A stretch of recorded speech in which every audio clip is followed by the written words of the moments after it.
Okay, thanks everyone for joining us today on KRTD News.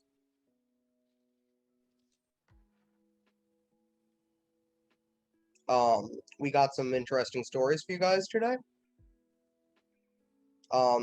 Let's go on to our first story.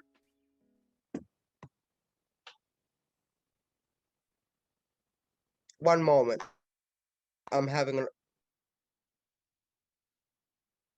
So, Shane, we got an excellent start to this morning. One of the things that we want to bring up again here is the Palestine-Israel conflict. The map that you're being presented right now is the original borders as they were represented back in 1946 through to the current time. And basically how the agreements I during hate to interrupt, but our nameplates, that's it. Our nameplates are wrong. Oh, why? How are they? All right. Well, I was okay. trying to figure out what the glitch was. I knew there was one.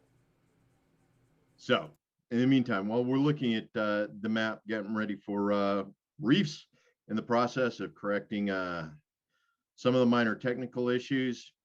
Shane, this was your big issue. Where are we with the current status of the Palestine-Israel conflict? So we start here in 1946 when it was all Palestine. And then we get into after the aftermath of the Holocaust, and a lot of the Jews start going to that area, and they apply at the UN for a state. And the UN says, okay, we're going to cut Palestine in half. Now, this is without consulting the Palestinians. This is a decision the UN arbitrarily makes, and they cut Palestine in half. So now you have Israel, which is a state, and you have Palestine, which does not have state status and does not have a UN seat, the same as Israel does. Then you go into 1967. There was a little bit of a war between Israel and Palestine, which did happen.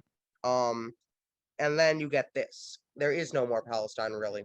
You have the West Bank and you have Gaza, and that's the only real land that's left over for them.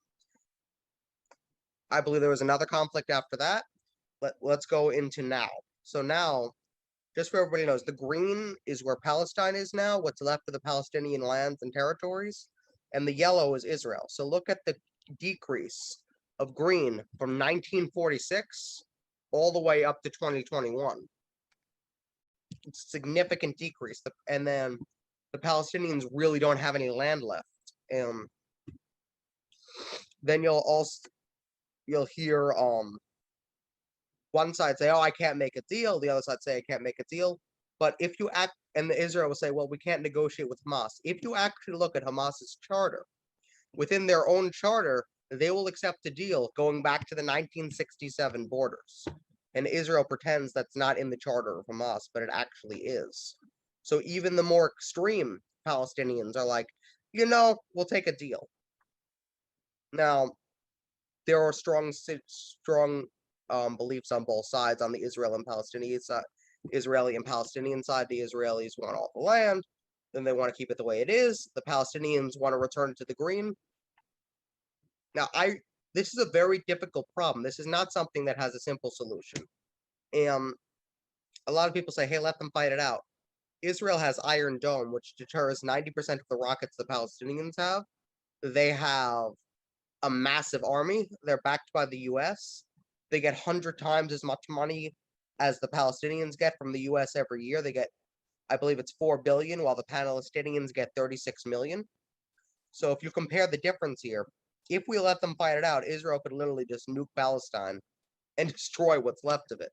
So it's a really tough issue. And personally, I don't enjoy when the US gets involved in other affairs. I think the UN, I think this has to be a UN issue, not a US issue, because I don't think the US should directly interfere by itself. If we want to supply mediators, I was going to say moderators.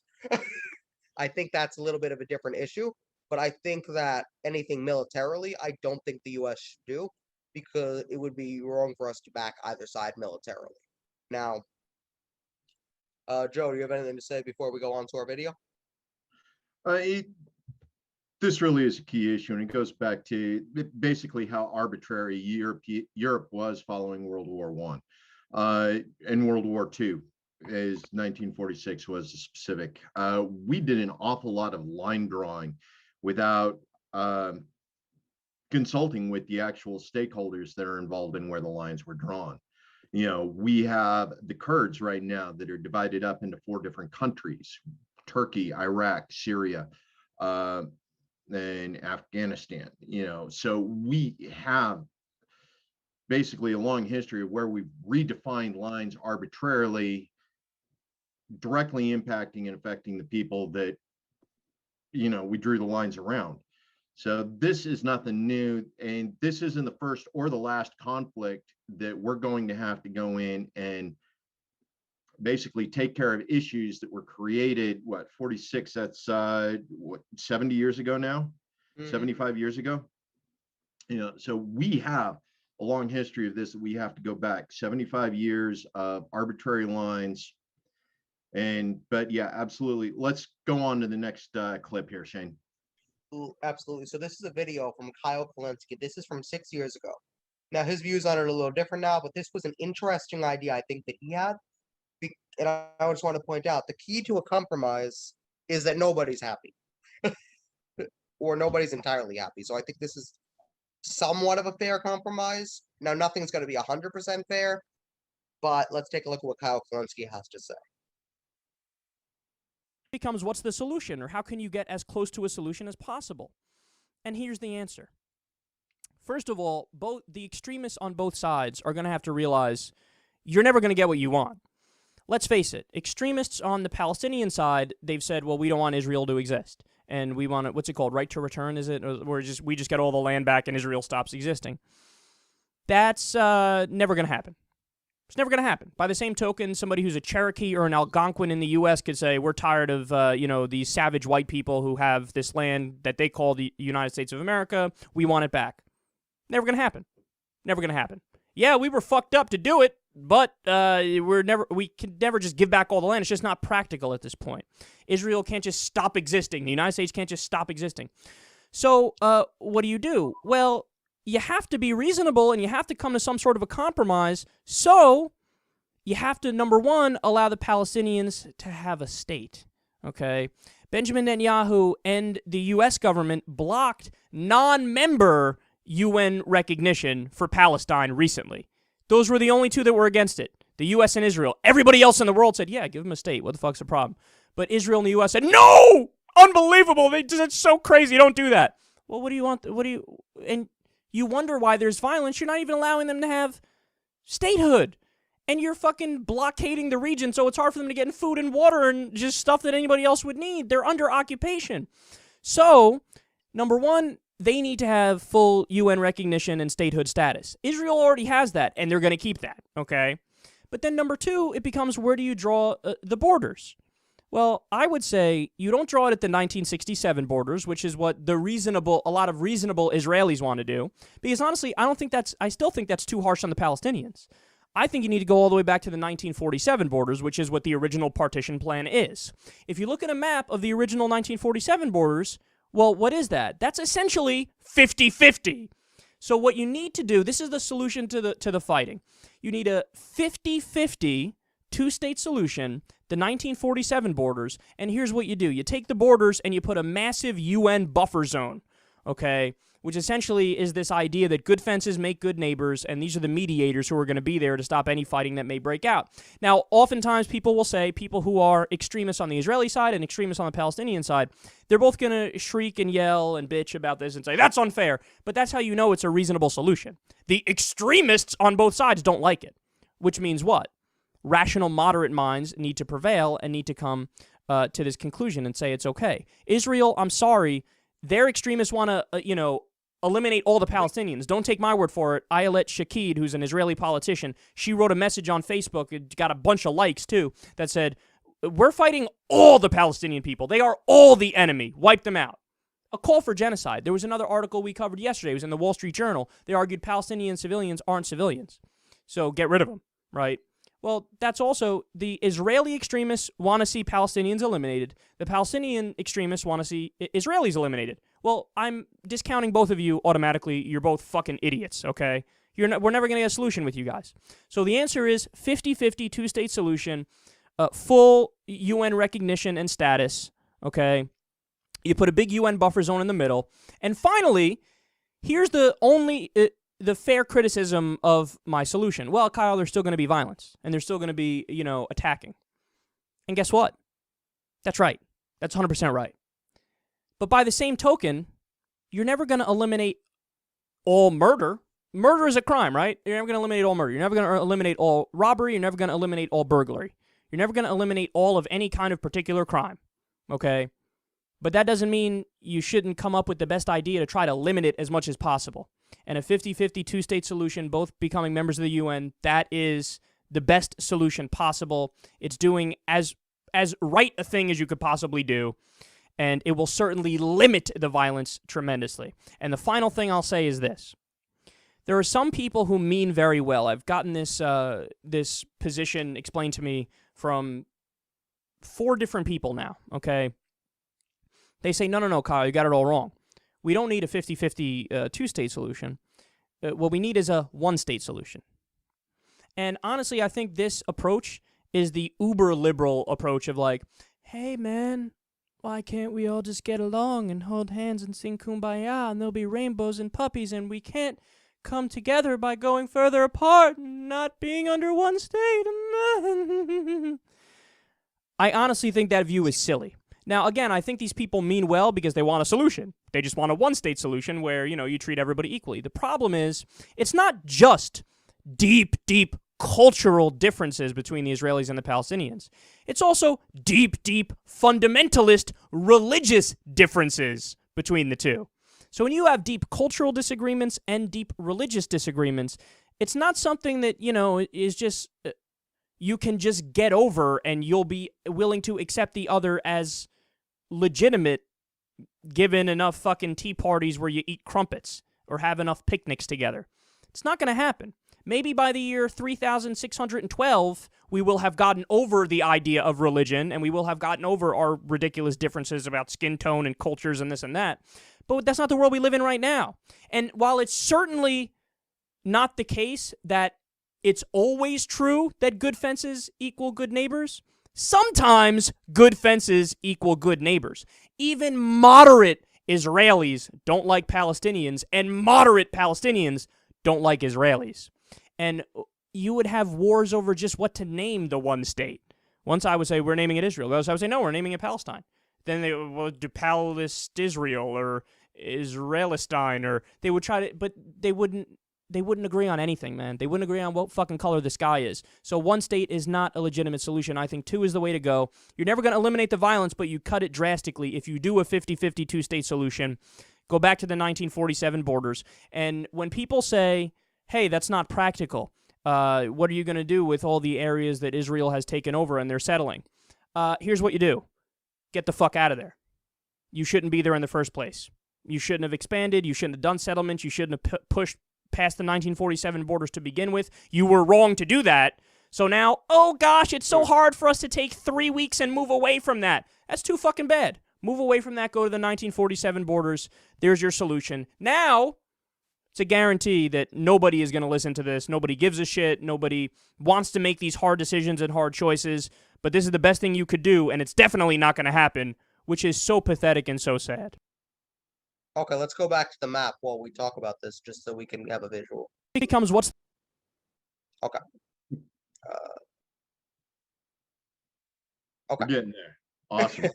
So, Joe, why don't you go first and give your reaction to? I think he has a really interesting idea. I don't know if it's the best idea. There've been so many, but it's an idea. Well, and that's it. There's an idea. And we've gone to the table on this several times. Netanyahu, even back with the original, 1971, post-1947 plan, the USS Liberty, when it was attacked for the 7-Day War, where Israel actually went up against Egypt, Syria, and like 2 other countries, in like the same week, trying to establish their security against what was going on. But this is one of those things where Israel has literally become everything they were created to be against. So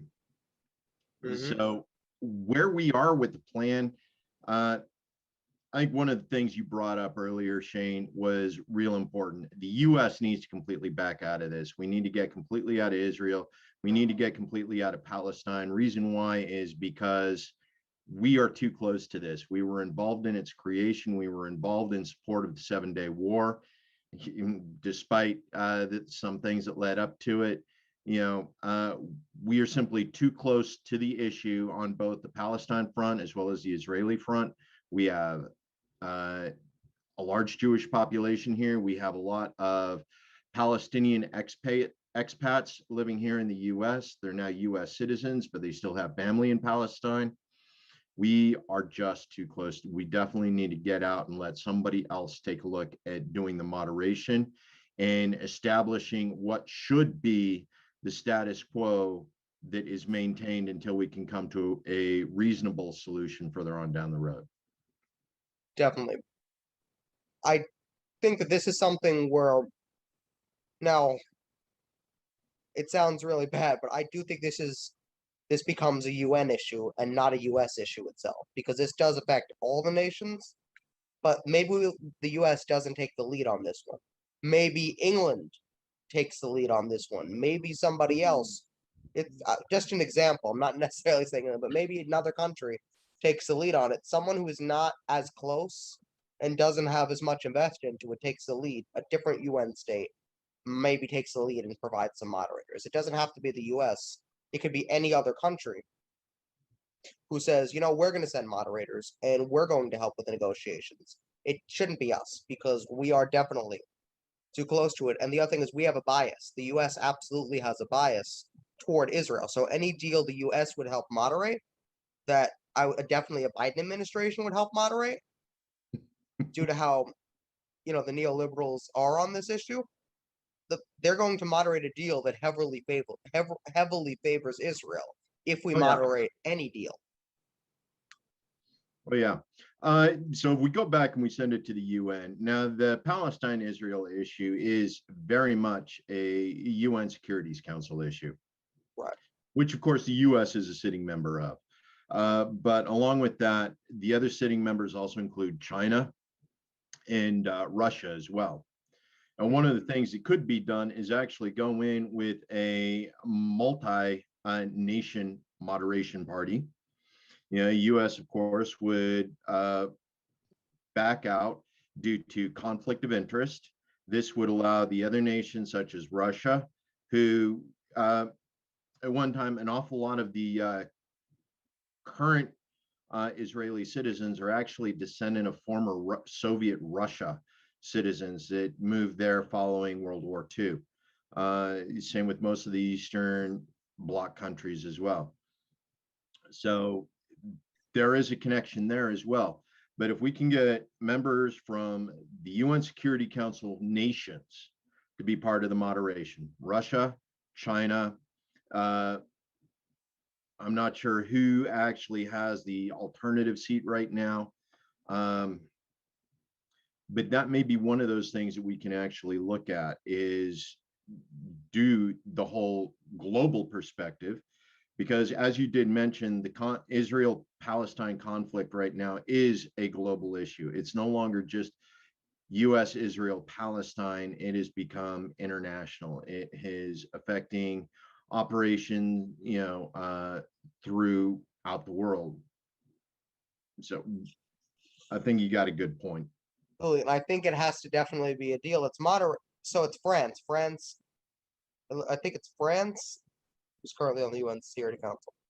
So there are 15 countries on the UN Security Council right now. Okay. Yes. So that's the UN Security Council has 15 countries on it. Most of them are fixed. There happen to be 5 qualified veto votes. So there are 5 nations that can literally take anything that the UN Security Council suggests and say, nah, that's not going to happen. And the US has actually used that veto vote on several occasions. Russia has less so. See, the 5 permanent members of the UN Security Council, which is, they call them the P5, the permanent 5.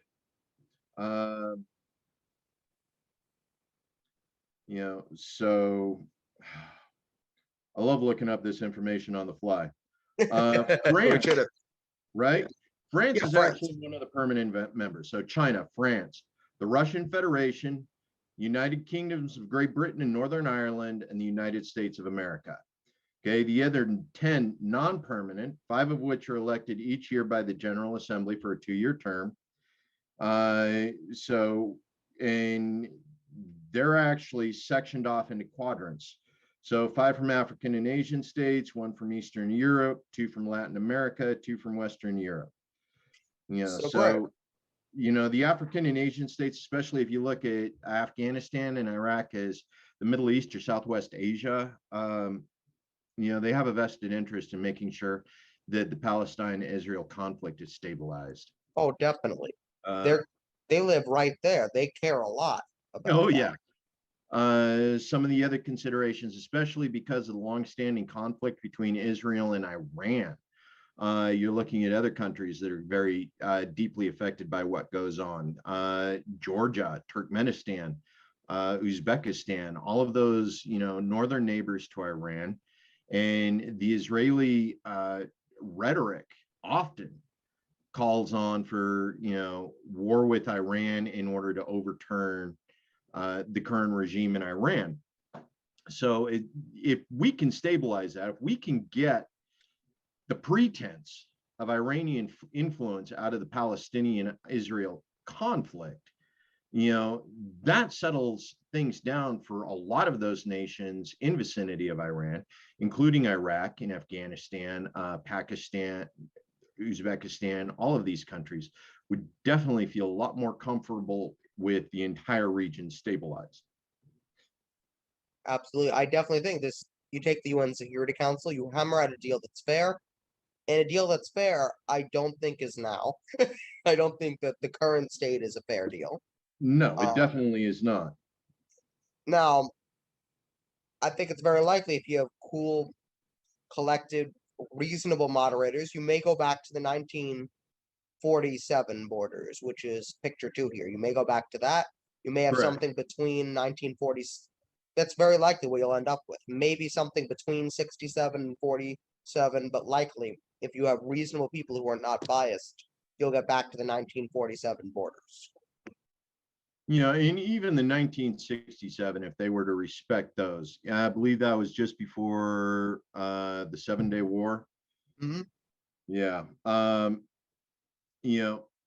Even that, and I hate to say this because of the amount of depopulation associated with the Palestinian people that has occurred in the intervening years, full return of the West Bank would be more than adequate for the population that's available. We have the resources is global right now to go in and actually rebuild those communities, give them some place to live, remove the rubble, take care of the war damage that's been developed over the past 40 years now, and actually rebuild, communities. I hate to go with a segregated community idea here, but apparently it's very obvious that at least something along those lines needs to happen. But we need to be able to set up the Palestinian people with the full capability of being self-sustaining, independent of Israel, until Israel and Palestine can come to some sort of agreement. Absolutely. And the other thing we have to do is make sure the U.S. doesn't put in a puppet leader while we're in the middle of doing all this. Yeah, that always seems to be a problem, doesn't it? Mm-hmm. And for that matter, any other countries from putting in a puppet leader. It needs to be whatever they do, it has to be a Palestinian elected leader. Oh, yes, absolutely. So we can't have we can't have the people being represented by people who were not chosen by the people. That'd be a total violation of our entire concept of democracy. we actually do have that right now. The U.S. refuses to recognize Hamas as leaders, even though they won the election, and says, we're going to deal with the PLO, even though they have no authority in Palestine at all right now. Right. And that's one of those things where we keep coming back to the argument that the Palestinian Liberation Organization or Hamas or whoever it is that's associated with those currently have real deep ties back to other foreign nations, even in that aspect, because of who's been funding their terror activities for the past several years. Their loyalty is to them, not to the actual Palestinian people. That's true. But the US still trying to pick and choose who they want to deal with in each situation. Is Yeah. what I'm kind of getting at. We need It to would- give up that. Exactly. It would be like if it would be like if Putin says, you know what, I want to deal with. He would never say this, but I decided to recognize Jimmy Carter as president of America because I like Jimmy Carter and I don't like Joe Biden. So I'm gonna set up a meeting with Jimmy Carter to talk about the state of America and Russia. It would be like that. I want to do a Futurama thing, and I want to bring back Dwight D. Eisenhower. Bring back Dwight is that. I know they keep bringing back Tricky Dick for Futurama. As one of the talking heads for president of the future. I honestly think we had better presidents that we could go back and do that with as far as the future goes. Absolutely. Tricky But, was yeah. great as a sellout. That's what the U.S. does, and imagine how we would react if another country said that. Well, we're not going to deal with your president. We're going to deal with the past president because we like them a lot better.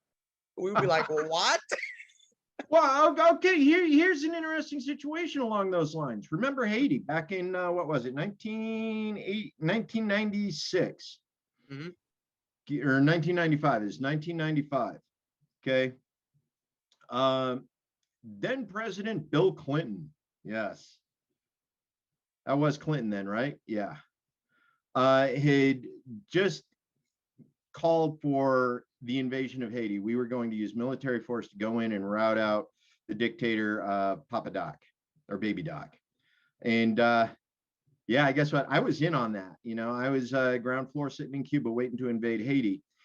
And the use of military force was put on hold indefinitely because Jimmy Carter had flown into Haiti to negotiate on behalf of the U.S. for the surrender of Baby Doc.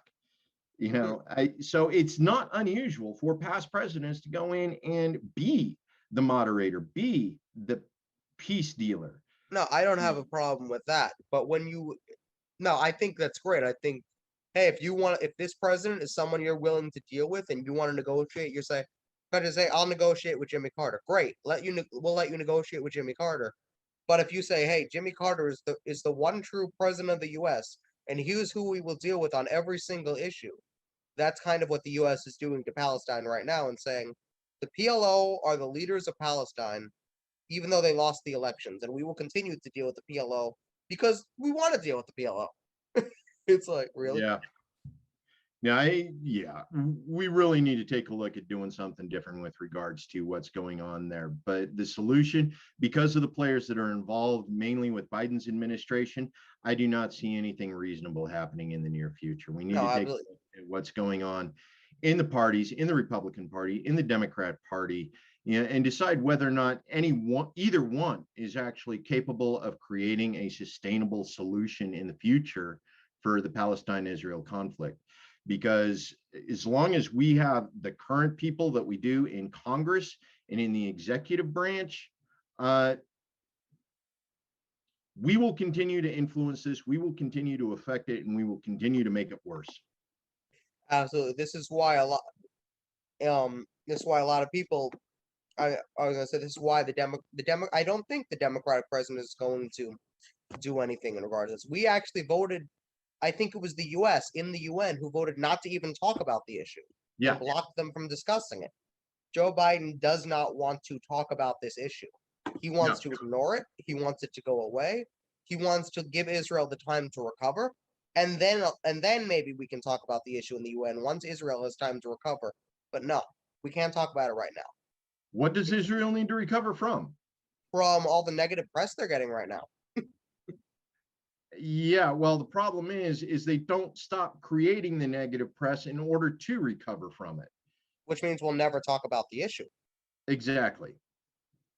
Now, if we had a different president, someone either, I would say, more libertarian or more lefty, we may get a different solution. If we had, like, a Bernie Sanders, or if we had a Ron Paul style president, we may get a much different solution than we're getting right now. Oh yeah, absolutely. I don't think that the establishment of either party is interested in a real solution. They're only interested. The last president to stand up to Israel was George H.W. Bush when he said, "Yeah, you're not going to expand there, or you know that it was only $3 billion we gave them back then." He's like, "You know that $3 billion we give you? I'll cut that off right now if you expand right there." Yeah. Imagine that's the last guy who stood up to Israel. Right? Okay. I Anyway, think we managed to beat this one to death here, Shane. What Right, else we we- got here, Reef? yeah, we got some more stories for you guys. It becomes, what's the solution? Next.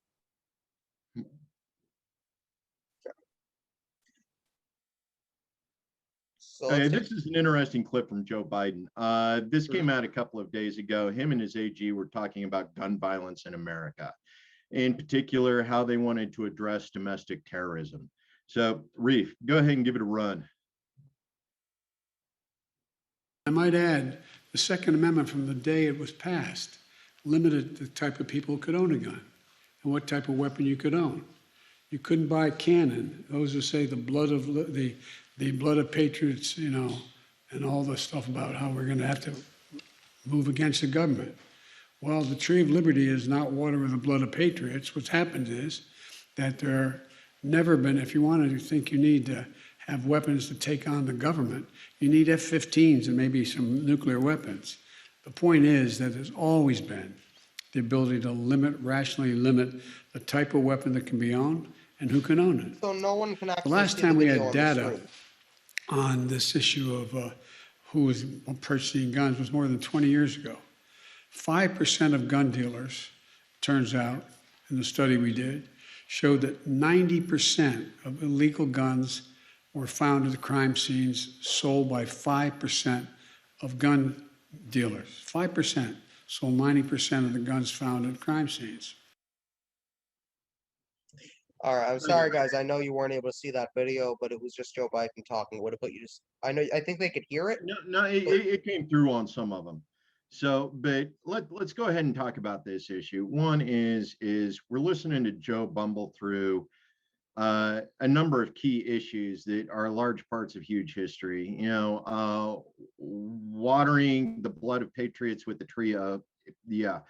But when it comes down to it, part of what it is he's got two things going on. First, he's calling on the initial restrictions of who could actually own what back in, you know, following the, you know, the Constitution, yeah, Second Constitutional Convention.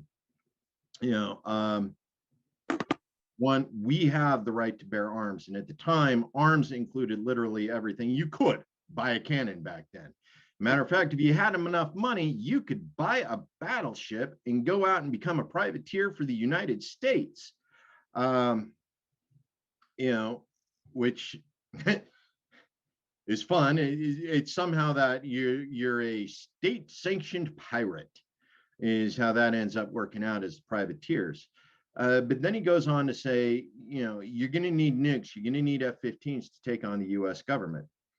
Now, the implication is this would be a force for force retribution. If somebody were to gain access to something, he may or may not choose to nuke American citizens on American soil for what he perceives to be treason. So again, it comes back to his issue of blooded tyrants and patriots watering the tree of freedom, or tree of liberty. You know, I should make sure I get that right. So here he's looking at restricting Second Amendment rights, and he's justifying it by reaching back and calling on tyrannical eras in the US. Because when you look at it, back in, let's see, 1776, we wrote the Declaration of Independence. 1778, we did the Articles of Confederation. In 79, because it was 13 years after we did the Constitution of the United States. Okay. Less than a year after the Constitution of the United States was, or less than 3 years after the Constitution of the United States was ratified, George Washington took federal troops and murdered people in Pennsylvania over what they considered then called the Whiskey Rebellion. Okay. The other thing is during that era, blacks, slaves, were the ones who were not allowed to own guns. And that was sort of a case law situation in a lot of states, particularly the southern states. Mhm. So here he is making a call on historical cases of atrocities to justify his current stance on gun control. What do you think, Steve? I think that he's really grasping at straws on this one. I think whoever wrote him this speech, because I know we both know he didn't write the speech. Yeah, he probably did not. Whoever wrote him this speech is deciding, let me look back in history to find some stuff here. Yeah. But everyone knows I'm a little bit more moderate on that issue. I'm, pretty left on a lot of issues, but on the issue of gun control, I'm extremely moderate. I don't really care if people have guns. I'm more in favor. Hey, I don't mind. Hey, putting the training course in place. I don't mind any of that, but I really don't care if a person has a gun. That's not really. I'm not. And the idea of bombing people, that's ridiculous. That's kind of all I got on this one. Oh, absolutely. But this is one of those things. Second Amendment issues are going to continue to be a big issue. Now, what the real issue is behind this speech and what it really comes down to is the issue of domestic terrorism. Now, we're running into a number of problems with regards to the way the current administration and the previous administration looked at domestic terrorism. Trump administration placed a big emphasis on the Antifa, particularly the Antifa that were proposing the Communist Manifesto in the United States of America, more so than some of the other versions of Antifa that have made themselves known in various other parts of the United States. But this comes back to they don't want the disruption in the streets. They don't want the disruption in the communities. And in addition to this, Biden has actually chosen several groups that he considers to be political opponents, to name them as domestic terrorists. Now, that in and of itself is particularly bad, especially considering a number of these organizations have taken oaths of nonviolence for political means. He's had at least one individual come on and, I believe it was his director of the CIA or the FBI, who actually named the Libertarian Party, as domestic terrorists. He couldn't get it on the docket because, there's reasons for that. But when you start realizing that that is the thought process that exists within the Biden administration, we begin to sense that there is an extreme departure from rights to life, liberty, and pursuit of happiness just because you disagree with the way the United States government is currently functioning. Now, that draws an interesting line because if you can call the Libertarian Party terrorists, you can call the Green Party terrorists, you can call PSL terrorists, you can call independent voters terrorists, you can call the Constitution Party terrorists, you can just start labeling all of your political opponent parties terrorists in order to get rid of them. That's a very dangerous precedent. Oh, it is. And honestly, when it comes down to it, despite the fact that he went after the Libertarian Party by name, almost any one of those other organizations is easier to name a terrorist because they have not made oaths to nonviolence or non-aggression in relationship to their political agendas. You take a look at the Party for Socialization and Liberation. You take a look at some of the other organizations. They have not said that violence is off the table. Libertarian Party has. Right. Now they're going to have to just because they don't want to be labeled as terrorist organizations. Like, it's like a thing where they're doing it, which I guess they should have done to begin with, but you shouldn't have to do it out of fear of being called a terrorist organization. Well, I mean, and honestly, that's one of those things that we sort of overlook when we go in and we say we want to start a political party. Well, the thing is if you're going to use a political party, you have to work within the system that exists. You need to Yes. work to change it. You need to fix it. You need to make certain tweaks to it as you go along. Uh, but it's one of those things, just by creation of the party itself, you assume that everybody already understands that you have the intent of working within the system and not creating a violent revolutionary arm that exists outside of the party working towards the same goals. You know, Mhm. um, that's where we're at. I think Joe played his hand a little too loosely. He gave too much away within his administration, and as you pointed out, I don't think his speechwriter fully thought through the process, particularly with Biden's current ability, cognitive ability. He's obviously reading this from a script, obviously reading it from a teleprompter, and he still couldn't get it right. Uh, some of these quotes, they're well known, they're historic. Um, you shouldn't be messing them up. Exactly. Okay. I think that's Uh, good for Biden right now. Definitely. Well, to say, if you can name one political party as a terror, you can name them all, and I think that's a dangerous precedent that we need to get away from. Absolutely. I might add, 90% of So, Okay, this next story, this one's tragic and it's coming around real quick because the Catholic Church has gotten involved in actually going over their past atrocities and trying to make atonement for them. Unfortunately, it's breaking up old wounds, creating new wounds within community and heritage relationships between the church and indigenous peoples, not just in the US, not just in Canada, but this actually affects globally because these same concepts occurred in Australia with the indigenous people there, the Aborigines, and several other locations where the Catholic Church had gone in as priests and missionaries in order to set up these camps. So, Reef, if you could go ahead and play it now. This country is still grappling with grief and anger in the wake of the discovery at the Kamloops Residential School. Well, we have breaking news tonight of another terrible finding. A Saskatchewan First Nation says it has found hundreds of unmarked graves at the site of another former residential school. Marivel Residential School was situated on what is now part of the Cowessess First Nation, east of Regina. It was demolished in 1999 after operating for nearly 100 years. Tonight, the Federation of Sovereign Indigenous Nations says this new discovery will be the most substantial to date in Canada. They'll be holding a virtual news conference tomorrow, along with the chief of the Cowessess First Nation, to share more details.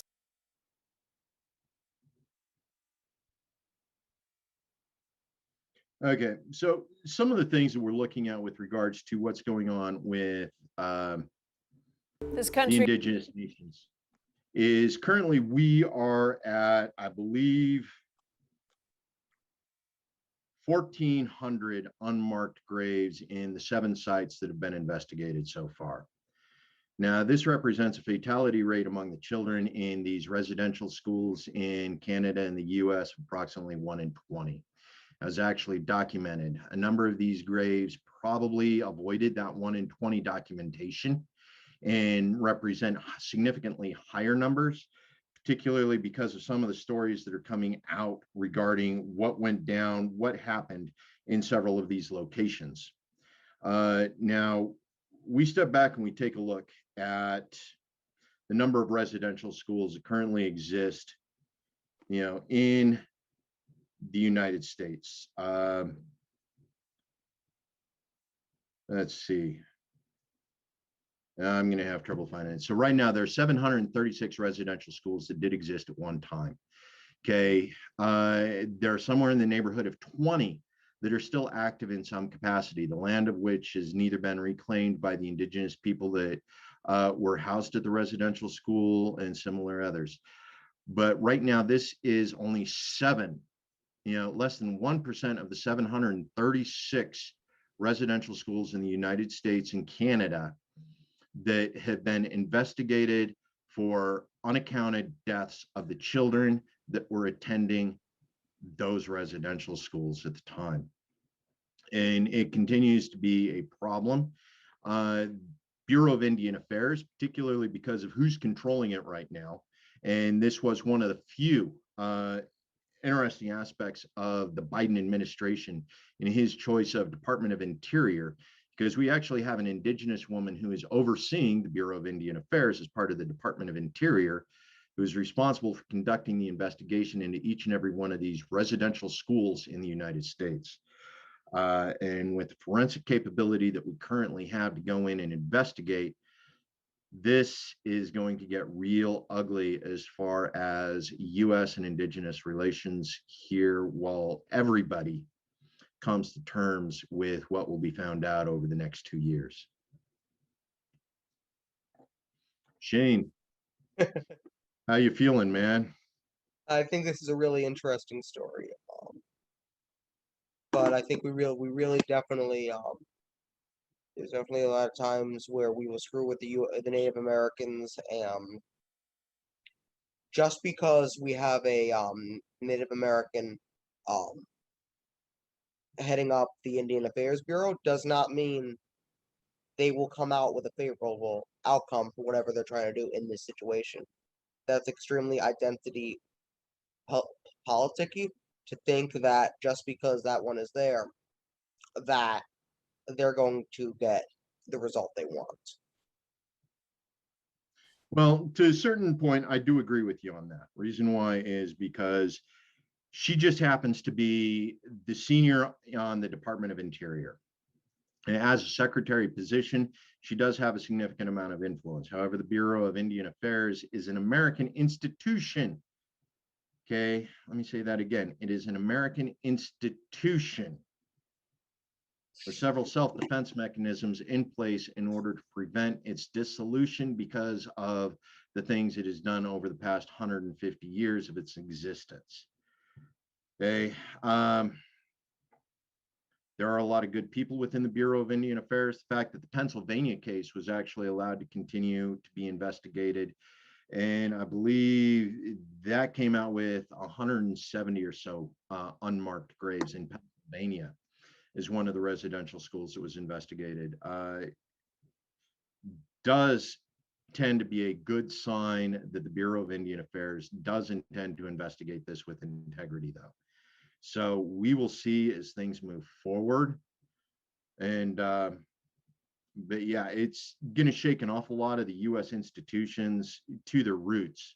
Bureau of Indian Affairs has a long history of atrocities associated with it, some more public than others. Its arrangement with the churches that ran the residential schools for the indigenous Americans is going to become very public, particularly as the tribes start forwarding in Freedom of Information Acts associated with agreements, arrangements. You know, and this will go way back. You know, this is right up there on par with the 1619 Project as far as forensic journalism and investigative journalism. So, Absolutely. Now I know Mark Charles. Everyone he ran for president as an independent. Yes. He has said that he's really excited to see Deb Haaland there now.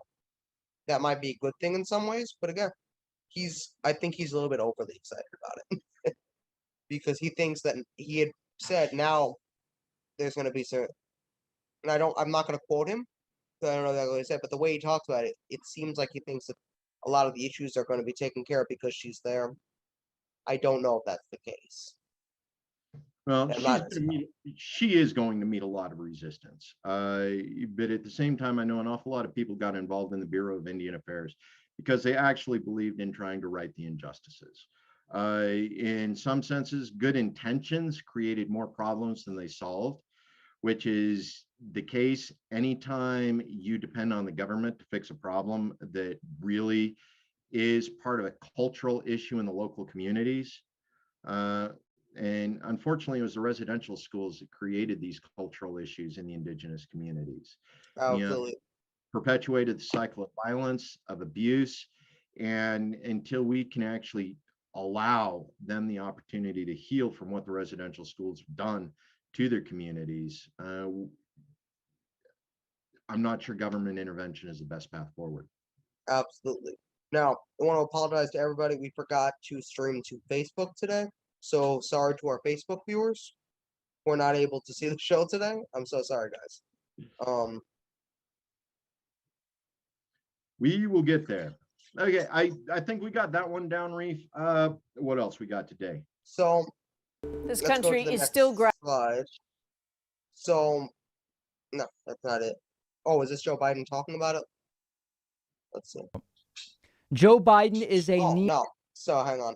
So let me go back. So let me explain to everybody. So for those who don't know, I went on to David Pakman's stream as KRTD Media a couple days ago. He did a stream, something about gun control. I wasn't paying attention to anything he was talking about really. But I just went on so I could ask him some questions because he was accepting super chat. So those who don't know, David Pakman about 4 years ago would have been considered a progressive, a strong lefty, but that was 4 years ago. He hasn't moved the needle much in the last 4 years. Now I would call him a Warren. What would I would call him now would likely be a Warren Democrat, and not even a fighter Warren Democrat, like a Senator Warren, not a Professor Warren who did the CFPB, like a Senator Warren Democrat. Very weak, very soft spoken, very not important. But anyway, I asked him a couple of AKA questions. A shit lib. Yes, One of that those. is the word. I think that's the word. Exactly. Webster's Yes, has thanks, it. Reed. Webster's has it in the thing.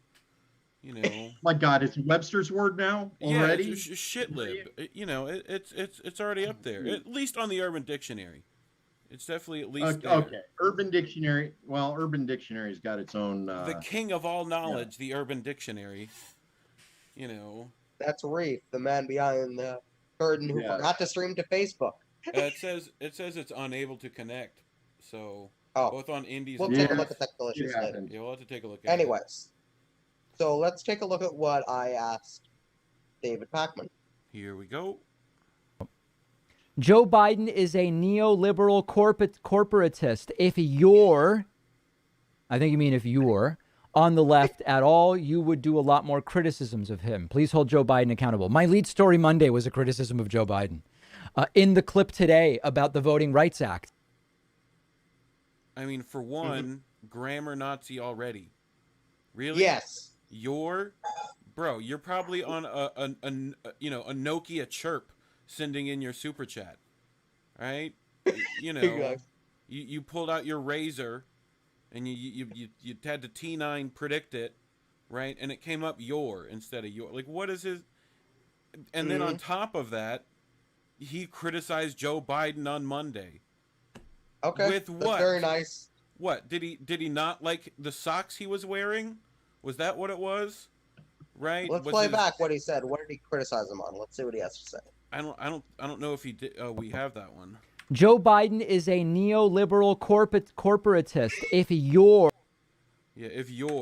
then this one, right? KRTD, hold corporate Dems as accountable. Yeah, we didn't get what he said because he didn't say it. I remember watching the whole video.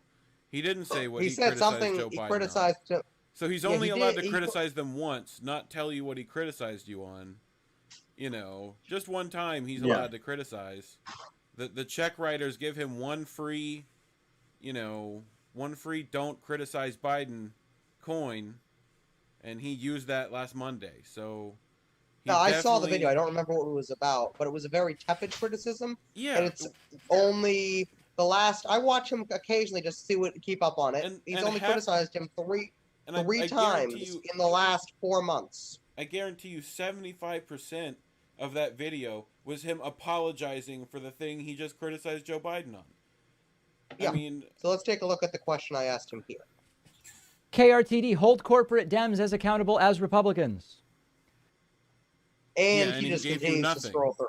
Yeah, he just gave you nothing, which, you know, he's definitely not going to respond to every fangirl in his chat, but, you know, like... He's getting that. But, okay. So here's another question. I asked him about Julian how much did you pay for that one super chat that he ignored?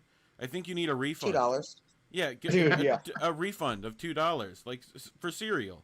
Pac-Man, if you're So- watching, you can email at KRTD. We'll get that refund sorted out. Anyway, Okay.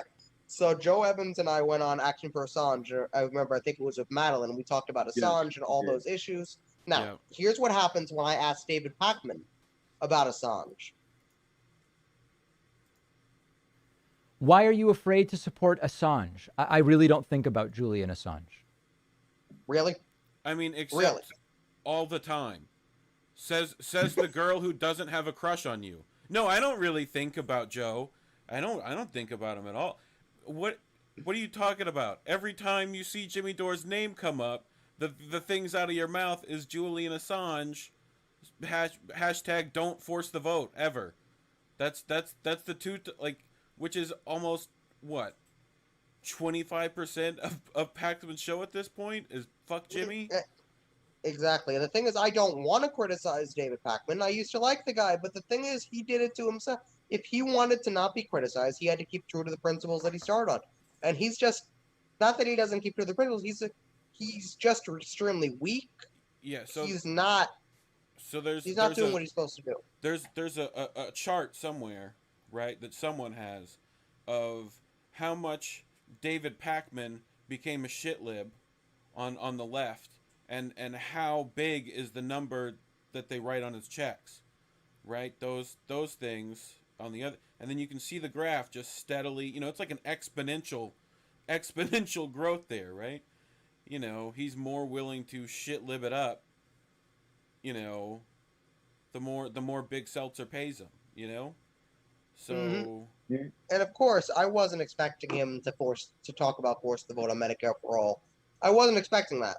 Well, But I was also not expecting him to he had to say, help out his girl I AOC. like the public option.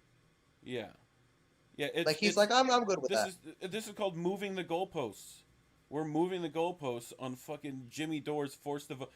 First it's bad and shit, and then it's maybe we should have done it, and then now it's no, we definitely should have done it because Chuck Schumer's doing it, himself right now, right? Chucky the Schum's forcing the vote, right? And there's reporters right now that are having to go see here's why Chuck Schumer would try to force a vote that wouldn't actually pass anyway. And see what had happened is Chucky's a nice guy, and not like those Jimmy Dore characters. They're nightclub comedians and have said fuck too many times, right? So that's bad. It's standard shit libby nonsense, right? We're just moving the goalposts so that whoever's the most left in the group can't speak because you just keep accepting a little bit of their point, so that but denying everything else, right? Excellent. It's what it's we check off the things you can't deny one by one, and you just keep go. Oh, well, okay, yeah, but Russia's still Russia. It's same shit, different tactic. But I think you have one more clip, or was that? I just want to say, in my best Jan voice, Russia, Russia, Russia. Yeah, can I see your Do I have Rachel another Maddow one? impression as well? Mhm. Do Do I have another one here or no? Let's see. Yeah, let's go ahead and hit the last one. Why are you afraid to support Assange? I really don't think about Julian Assange. Yeah, that was, So I just want to did that say one. That was the last to one. David Pakman. We got one more here. I don't think we do. I think that's it.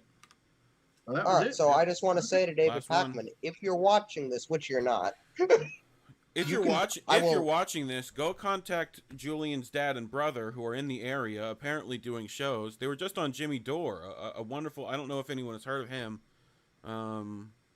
but they should definitely check out the interview he did with Julian's dad and brother. Who, how fucked up is that? That guy's got to go around the country, a different country that's trying to extradite his son from a different country as a traitor to the country he's not a part of somehow, right? You know, and he as a father who is probably in his what? Julian's how old? Like late 30s, I don't early know. 40s. Julian's dad's got to be older than me. Not by Yeah. much, probably. And he just went on a whole tour from, Fort Lauderdale to DC to, like, I'm sure he's now on East Coast because he was with Jim, or West Coast because he's with Jimmy, right? Yeah. So he's now on West Coast shit, right? And I'm sure they're having that home run for Julian event, I think, over there somewhere in California. People should probably look that up.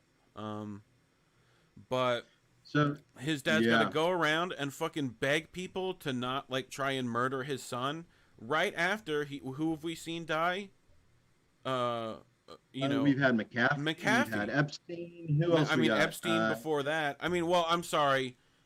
They tragically committed suicide. I should specify. By allowing somebody else to hang them by the neck until dead. Yeah, I think Webster is going to change the definition of suicide to killed by the elite, because that's pretty much what it is at this point.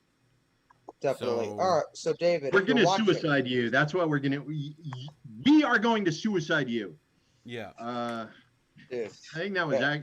actually came across in one of his chats. But yeah, let's go ahead and wrap this up now. So yeah. again, David, if you're watching and you want to defend yourself, I'll glad you have you on. You can contact at KRTD Media and I will debate you and I will destroy you. No, Anyway. I'd rather. Can we sanction an MMA event and I'll just fight? We'll make more money than Logan Paul, guaranteed. Right? Or put him with someone. Joe, what do you want to make? Get knocked out? How much money you think get knocked out's worth? At this point in my life, I'll take $100,000 to get knocked out. Yeah, $100,000, Pac-Man. If you win, whatever. We'll just your people call our people. We'll get it ironed out. Look, and if I wanna gotta fight take Jake's more my weight class. I think that's fine. Oh, that's we'll fair. do it That's up. fair. I'll put him in headgear. Headgear's fine. In be exhibition. Up there, I'm down. Are And we doing the full open hand MMA or? But yeah, do gloves. We'll do Nevada commission gloves. rules. Dude, Okay. I want to address the chat for a minute. We have Falcone General saying death to Israel, free Palestine. And then we have KRTD Media, which I assume is Yuri, Yeah, that's me. saying death is bad. How about extreme discomfort to Israel and free Palestine? Yeah, that works for me. May their pubes be infested with the fleas of 1,000 dogs, and may their arms be too short to scratch. Okay, I got to do a little pushback on this, Reeve, simply because I'm coming from this new place of love and kindness and all that. Yeah. But this You've been listening to Roger Waters? Retribution, an eye for an eye makes the whole world blind. Oh, absolutely. I think that's one of those things that the U.S. has been particularly problematic with in any of its mediations. Yep. Is how eager we're we are throwing to rocks facilitate. at any person that we think is doing wrong. Yeah.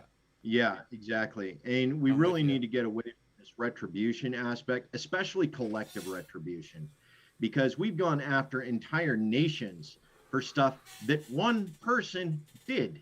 Yeah. Like literally one. Well, World War II was one assassination and the whole world erupts in flame. Right? All over Duke Ferdinand. It's like, who was the dude? I just thought it was a dope song by that one band, real catchy. Yeah. And then I found a history book and it was like, oh, gotcha. Yeah. Things happen. It hits you in the fields entirely different once you realize the history associated with it. Yeah. That's one of what's the problems. changed? Nothing. Yeah. Nothing's changed. We are still doing retribution on a large scale. We are doing collective retribution on a national scale for actions a single individual takes. We'll wrap with words of a wise man. War. What is it good for? Absolutely nothing. Say it again. How about now. this? Anyway, what? Yeah. How about to quote Jesse Ventura, war is a racket, read the book. Yeah. Yeah, and that Smedley body. Butler. who wrote the book by that name before him. Yeah. It is absolutely a racket, and it's time that we stop supporting that aspect. It is time for us to stop convincing ourselves that other people are lesser human beings to justify what we do on a national and global scale. Well, so Absolutely. I'm wanting peace, to, peace. love. Like and subscribe if you haven't already. Hit that like button. Like and subscribe, or else Go we will check declare out- war on you. No. Go check out Indie Left News. He's dope. Get a lot of news from that guy. That's independent-left.news, and that'll take you to all of his stuff. Or Indie Left News. Either one works. So Okay, yeah, or independentleft.gg will take you to the Discord at server. KRTD on all the socials. Go find us on there too. All right, Absolutely. Everybody, thanks for tuning in today. Bye-bye. We'll check out the Facebook for you guys, and everything will be up and running by next week. Bye-bye. Maybe. Are we clear?